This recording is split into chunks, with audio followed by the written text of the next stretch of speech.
Welcome to the Slop Farm. Enjoy the video.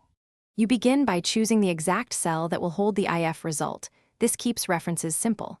Once there, click the formula bar and type equals IF to start. You must state a logical test first, for example B250, then add a comma.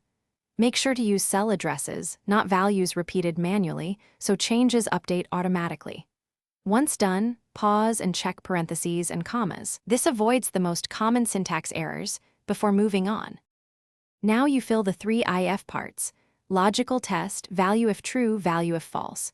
Type equals if B250, pass, fail for text outcomes, note the quotes around text. Make numbers raw no quotes and lock cells with $ if copying across rows or columns. For multiple conditions, nest another IF or use and slash or inside the logical test. Once done, check that each comma and closing parenthesis is present. Missing one breaks the formula. Finally, press Enter to commit the IF formula and inspect the result in the cell. You can copy the formula with the fill handle or double-click it to apply down a range. Make sure $locks are in place if needed. Format the output column for number or text and add conditional formatting for clarity. If something goes wrong, use Evaluate formula to step through execution. Often the issue is a missing comma, unmatched quote, or an unintended relative reference, which you can quickly correct. Thanks for watching. Consider subscribing if we helped you today.